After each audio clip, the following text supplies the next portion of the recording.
What's up guys? I hope you are doing well.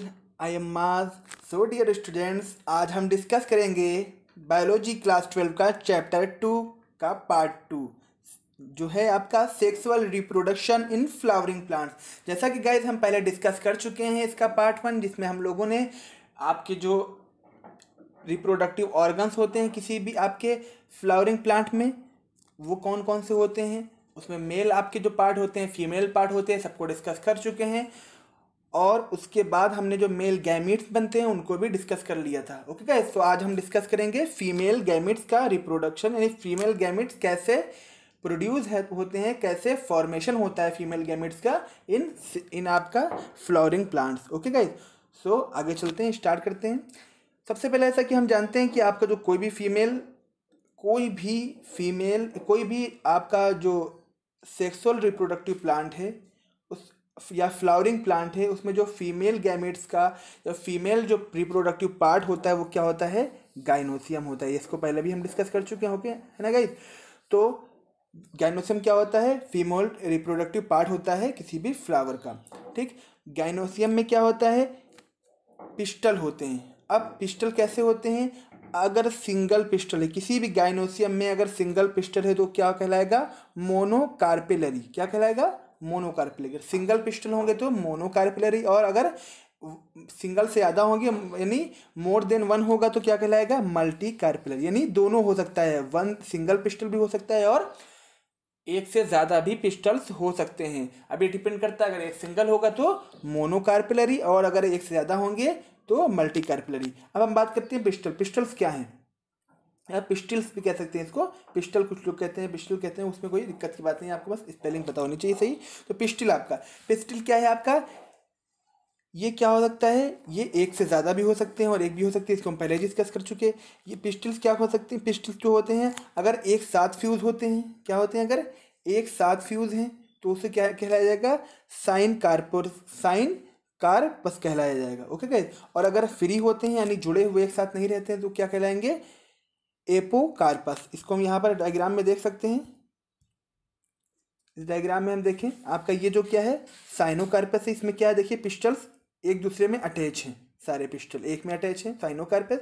और यहाँ पर देखिए अलग अलग हैं सारे, तो ये क्या कहलाया जाएगा, एपोकार्पस कहलाया जाएगा। ओके गाइस, सो हम डिस्कस कर रहे थे आपका पिस्टल्स। ठीक है, तो पिस्टल्स के बारे में हमारे एक बात पता चली, क्या है कि आपका इसमें अगर ये एक साथ फ्यूज हैं तो साइनोकार्पस, और अगर अलग अलग हैं तो क्या, एपोकार्पस कहलाए जाएंगे। ओके गाइस, अब हम आगे और डिस्कस करते हैं। पिस्टल की कोई भी पिस्टल होगा उसमें 3 पार्ट्स होंगे ही होंगे, कोई भी पिस्टल होगा उसमें 3 पार्ट्स होंगे ही होंगे, ये पहले भी डिस्कस कर चुके हैं। तो हम कौन कौन से 3 पार्ट होते हैं आपके, स्टिग्मा, स्टाइल, ओवरी, ये मोस्ट इंपॉर्टेंट है। स्टिग्मा, स्टाइल एंड ओवरी, ये 3 पार्ट किसी भी पिस्टल में होंगे ही होंगे। अब इसका वर्क पहले भी हम डिस्कस कर चुके हैं। तो स्टिग्मा में क्या होता है, जब पॉलन ग्रेन इस पर आते हैं तो ये चेक करता है कि क्या ये पॉलन ग्रेन इसी स्पीसीज का है। अगर उसी स्पीसीज का होता है तो वो स्टाइल के थ्रू, स्टाइल क्या होती है, ट्यूबनुमा संरचना होती है, ट्यूबनुमा स्ट्रक्चर होता है, ये क्या करता है, स्टाइल के थ्रू किसमें भेज देता है, ओवरी में भेज देता है। ओके गाइस, किसमें भेज देता है, ओवरी में भेज देता है।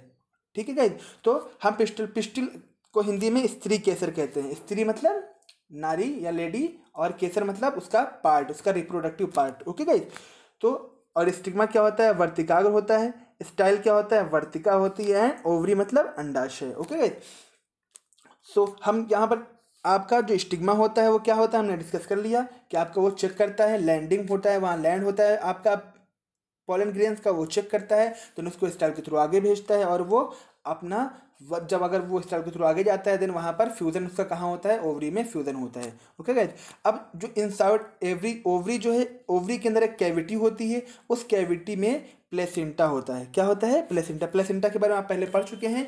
प्लेसेंटा मतलब आप ये समझ सकते हैं कि आपका ये कनेक्टिंग पार्ट होता है जिसके थ्रू आपका ओवरी के अंदर जो आपका बीज या सीड जो जमेगा या जो आपका फर्टिलाइजेशन होगा, देन फर्टिलाइजेशन के बाद जो आपका सीड बनेगा, फर्टिलाइजेशन के बाद जो सीड बनेगा उसको पोषण, उसको आपका जो फूड वगैरह, वाटर वगैरह, ऑक्सीजन वगैरह कैसे मिलेगी। जैसे आप ये भी समझ सकते हैं, कोई आपका ह्यूमन के अंदर समझ सकते हैं, तो ह्यूमन जो आपका आपका जो ह्यूमन बेबी होता है वो अपनी माँ से कैसे कनेक्ट होता है, एक प्लेसेंटा के थ्रू कनेक्ट होता है। तो उसी तरह आपके जो प्लांट्स हैं उनमें भी एक प्लेसेंटा होती है, ठीक है, वो उसी से कनेक्ट होती है, उसी के थ्रू उसको सारा पोषण, सारा न्यूट्रिएंट मिलते हैं। इसी को प्लेसेंटा कहते हैं। पहले भी 11 में इसके बारे में पढ़ाया जा चुका है, तो वहाँ पर भी डिस्कस कर सकते हैं। और प्लेसेंटा की डिफिनेशन आप लोगों को मैसेज में, कमेंट में बतानी है, कमेंट बॉक्स में आपको प्लेसेंटा की डिफिनेशन बतानी है। ओके गाइज, प्लेसेंटा की डिफिनेशन बतानी है हर किसी को, ठीक है, इसी बहाने याद हो जाएगा प्लेसेंटा के बारे में, ठीक है। अभी आपको वर्क क्या है प्लेसेंटा का, कि वो कनेक्ट होता है आपका जो नया बॉर्न, जो आपका ओवरी है, ओवरी को कनेक्ट किससे करता है, पूरे प्लांट से कनेक्ट करता है, जिससे उसको क्या मिलता रहे, सारे न्यूट्रिएंट्स जो जो उसको नीड है वो उसको मिलते रहे। जिस तरह से आपका एक ह्यूमन है, ह्यूमन लेडी है, उसको अंदर जो बेबी है, उसके अंदर आपके प्रेग्नेंट लेडी है, उसके अंदर जो बेबी है वो अपनी मदर से कैसे कनेक्ट होगा, एक ट्यूब के थ्रू, जिसे हम प्लेसेंटा या नाड़ कहते हैं, ठीक है गाइस। तो उसी को कहते हैं प्लेसेंटा। तो आपको इसकी डिफिनेशन कमेंट बॉक्स में लिखनी है सबको। चलिए आगे चलते हैं। और प्लेसेंटा क्या होता है, प्लेसेंटा आपको पता चल गया, आपको इसके बारे में लिखना है। अब प्लेसेंटा के अंदर क्या होता है, मेगा स्पोरेंजिया होता है, जिसे हम क्या कहते हैं, ओव्यूल्स कहते हैं। प्लेसेंटा के अंदर क्या होता है, मेगा स्पोरेंजिया होता है, जिसे हम क्या कहते हैं, ओव्यूल्स कहते हैं।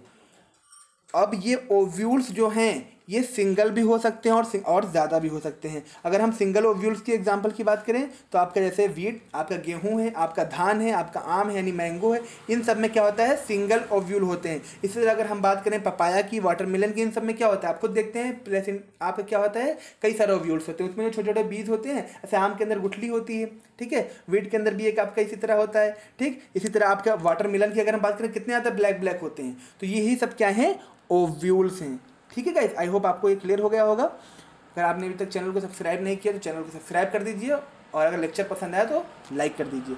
तो गाइस आगे चलते हैं।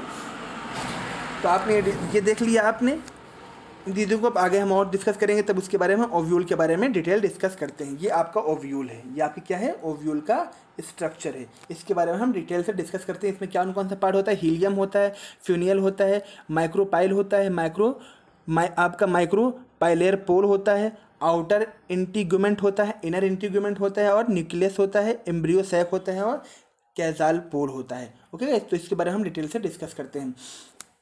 तो आपका जो मेगा स्पोरेंजियम है या ओव्यूल है, ये क्या है, ये ओव्यूल आपका क्या है, स्मॉलेस्ट स्ट्रक्चर होता है, ठीक है। और ये आपका जो प्लेसेंटा से कैसे जुड़ा रहता है, आप इसको एक डंठल कह सकते हैं, पेड़ में डंठल होती है आपका, है ना, उस डंठल के थ्रू, स्टैक जिसे कहते हैं, उसके थ्रू जुड़ा रहता है। उस डंठल को क्या कहते हैं, फ्यूनिकल कहते हैं। क्या कहते हैं, फ्यूनिकल कहते हैं। Okay guys. और जो बॉडी होती है ओव्यूल की, वो किससे जुड़ी होती है, फ्यूनिकल से जुड़ी होती है, फ्यूनिकल के थ्रू जुड़ा होता है, ठीक है ना। तो फ्यूनिकल से जुड़े होते, जो जिस रीजन पर फ्यूनिकल और ओव्यूल एक दूसरे से जुड़े रहते हैं वो रीजन क्या कहलाता है, हाइलम कहलाता है। वो रीजन क्या कहलाता है गाइस, हाइलम कहलाता है, ठीक है। जैसे यहाँ पर आप देख सकते हैं डायग्राम में, तो देखिए यहाँ पर आपका फ्यूनिकल है ये, ठीक, और आपका ये क्या है, आपका प्लेसेंटा है यहाँ पर। तो किससे जुड़ा हुआ है, फ्यूनिकल से जहाँ पर अटैच है। ये आपका जो पोर्शन है देखिए यहाँ पर आपका क्या अटैच है, फ्यूनिकल एंड क्या अटैच है, आपका ओव्यूल। तो इस रीजन को क्या कहेंगे, हाइलम कहेंगे। ओके गाइस, अब आगे बात करते हैं। अब जो आपका फ्यूनिकल होता है, ठीक है, इसको क्या करते हैं, दो से ज़्यादा भी प्रोटेक्टिव इन्वेलप्स होते हैं, यानी इसको आवरण एक चढ़ा रहता है, एक कवर्ड रहता है, ठीक है। एक या दो से ज़्यादा क्यों रहता है, ये कि प्रोटेक्शन देने के लिए, कि कोई बाहरी चीज़ इसको नुकसान ना पहुंचाए। ओके गाइस, ये जो इन्वेलप होते हैं या जो आवरण होते हैं इनको क्या कहते हैं, इंटीग्यूमेंट्स कहते हैं। क्या कहते हैं गाइस, इंटीग्यूमेंट्स कहते हैं, ठीक है। इंटीग्यूमेंट्स क्या कहते हैं, पूरी तरह से इसको ढके रहते हैं, लेकिन एक जगह अगर छोड़कर, जिसको हम क्या कहते हैं, माइक्रोपाइल कहते हैं। माइक्रोपाइल को छोड़कर, यहाँ पर देखिए आप, ये आपके माइक्रोपाइल है। माइक्रोपाइल पोल को छोड़कर आपका outer integument and inner integument यहाँ पर आपका मौजूद है, ठीक है गाइस। अब आगे बात करते हैं। अब आउटर एंड इनर इंटीग्यूमेंट के बाद आपका क्या होता है, न्यूक्लियस होता है। न्यूक्लियस में क्या होता है, न्यूक्लियस के अंदर न्यूट्राइंट्स होते हैं, जो आपको आपके एम्ब्रियो को चाहिए। जितने भी न्यूट्राइंट्स होते हैं वो न्यूक्लियस में स्टोर रहते हैं, ठीक है। न्यूक्लियस के बाद क्या होता है, आपका एम्ब्रियो रहता है, एम्ब्रियो सैक। इसी से आपका क्या होता है, इसी से आपका डेवलपमेंट होता है एक एम्ब्रियो का। ये एम्ब्रियो सैक है, कंप्लीट एम्ब्रियो नहीं है, अभी इसके अंदर क्या होगा, डेवलपमेंट होगा, ठीक है। इसी के अंदर एम्ब्रियो का डेवलपमेंट होता है, ठीक है गाइस। और इसके आपका अपोजिट में क्या रहता है, जो आपका बेस प्रदान करता है, जो बेस होता है आपका किसी भी ओव्यूल का, वो क्या कहलाता है, कैजल पोल कहलाता है गाइस। आप आई होप आपको ये ओव्यूल का स्ट्रक्चर क्लियर हो गया होगा। अब हम आगे चलते हैं।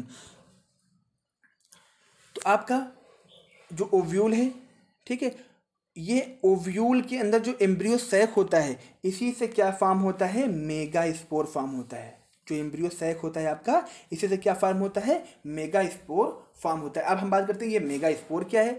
तो जो आपकी जो मेगा स्पोर मदर सेल से जो मेगा स्पोर्स बनते हैं, जो आपका एम्ब्रियो सैक था, एम्ब्रियो सैक क्या है आपका, मेगा स्पोर मदर सेल है।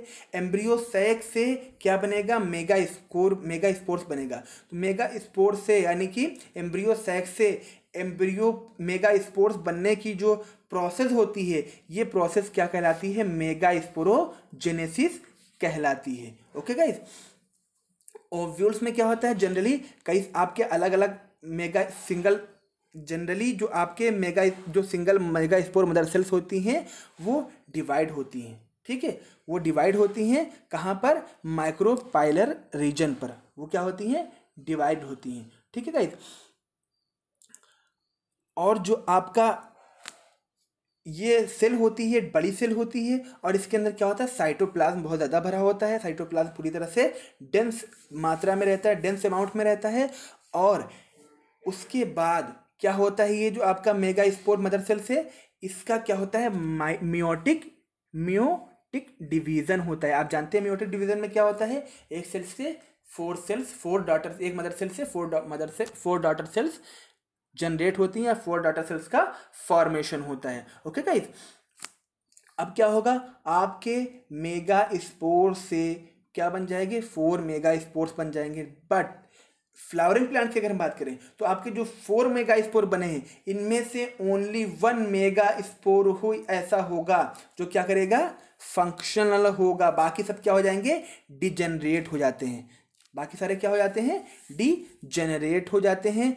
और इसी जो सिंगल मेगा स्पोर से क्या बनता है, एम्ब्रियो बनता है। तो आपका जो है ये एम्ब्रियो सैक का फॉर्मेशन होता है, ये आपका किससे होता है, सिंगल मेगा स्पोर से होता है। इसीलिए इस तरह को क्या कहते हैं, मोनोस्पोरिक डेवलपमेंट कहते हैं, क्योंकि ये सिंगल से होता है। सिंगल का मतलब मोनो, ठीक है, मोनोस्पोरिक डेवलपमेंट कहते हैं। तो इस तरह से पूरा आपका एक एम्ब्रियो का निर्माण, एक एम्ब्रियो का डेवलपमेंट किससे हो जाता है, आपके एम्ब्रियो से, आपका मेगा स्पोर मदर सेल से हो जाता है। ओके गाइस, आपको आई होप आपको ये पूरा जो फीमेल गैमीट्स कैसे बना ये आपको समझ में आ गया होगा। अब हम पहले मेल गैमीट्स यानी पोलन ग्रेन बना चुके हैं, और उसके बाद ये फीमेल गैमीट एम्ब्रियो का डेवलपमेंट कर चुके हैं। अब क्या होगा, अब हम जैसा जानते हैं आपकी एक प्रोसेस खत्म हो गई। पहले क्या थी, प्री फर्टिलाइजेशन स्टेज या प्री फर्टिलाइजेशन इवेंट। अब जब प्री फर्टिलाइजेशन कंप्लीट हो जाएगा तो क्या होता था, फर्टिलाइजेशन होता था। तो आपका जो प्लांट्स में फर्टिलाइजेशन होता है उसको क्या कहते हैं, पॉलिनेशन कहते हैं। क्या कहते हैं गाइस, पॉलिनेशन। हिंदी में कहते हैं परागण, ठीक है गाइस। तो अब ये क्या होता है, transfer of pollen grains from the anther to stigma of a pistil. इसका टर्म पॉलिनेशन, इट मीन्स क्या है, आपका जो पॉलिन ग्रेन्स है वो कहाँ पर है, हमें पता है एंथर पे होते हैं, ठीक है ना, क्योंकि वो क्या है, मेल रिप्रोडक्टिव ऑर्गन है। मेल रिप्रोडक्टिव ऑर्गन एंथर पर क्या रहता है, मेल रिप्रोडक्टिव आपका पदार्थ जो रहता है, मेल रिप्रोडक्टिव जो आपका मेल गैमीट्स जो रहता है वो कहाँ पर रहता है, एंथर पर रहता है। वो मेल गैमीट्स कहाँ पर जाएगा, पिस्टल पर जाएगा, क्योंकि पिस्टल के ऊपर क्या है, स्टिग्मा पर, ठीक है। तो स्टिग्मा पर जाने की जो एक प्रोसेस होती है, पॉलन ग्रेन की स्टिग्मा पर जाने की जो प्रोसेस होती है, ये प्रोसेस क्या कहलाती है, पॉलिनेशन कहलाती है। पॉलिनेशन 3 टाइप के होते हैं, 3 टाइप्स के होते हैं, डिपेंड करता है आपके डिफरेंट सोर्स के अकॉर्डिंग, ठीक है गाइस। तो आपका जो पहला पॉलिनेशन है वो आपका है ऑटोगैमी। ऑटोगैमी अभी आप ऐसे समझिए कि मान लीजिए एक आपने का एक प्लांट है, आपने एक प्लांट रोज़ का प्लांट लगाया हुआ है, ठीक है गाइस। ये आपका रोज़ का प्लांट है, रेड रोज़ कर लीजिए, मान लीजिए आपका प्लांट है। अब क्या होगा, इसके अंदर आपको ऐसा पता है रोज़ के अंदर क्या होगा, कोई भी फ्लावर है, किसी भी जो भी फ्लावर है उस फ्लावर में क्या रहेगा, एंथर भी रहेगा और स्टिग्मा भी रहेगी। क्या रहेगा, एंथर भी रहेगा एंड स्टिग्मा भी रहेगी। अब ये जो एंथर है ये एंथर से स्टिग्मा पर ट्रांसफ़र होगा, मतलब उस एक प्लांट के अंदर एक फ्लावर है, उस फ्लावर में एंथर भी है स्टिग्मा भी है, तो एंथर से जो स्टिग्मा पर पॉलन ग्रेन ट्रांसफ़र हो रहा है, इसको क्या कहेंगे? ऑटोगैमी। इट मीन्स एक प्लांट के एक ही फ्लावर में उसी के स्टिग्मा से उसी के एंथर से उसी के स्टिग्मा पर जो पॉलन ग्रेन का ट्रांसफ़र होगा वो क्या कहलाएगा? ऑटोगैमी कहलाएगा। अब अगर हम बात करें गैइटेनोगैमी की, इसमें जिटेनोगैमी या गैइटेनोगैमी कह सकते हैं, ठीक है। इसमें क्या होता है, मान लीजिए वही आपका प्लांट है, ठीक है गाइस, आपका प्लांट था और उसके अंदर क्या था, दो आपके रोज निकले हुए हैं, ठीक है।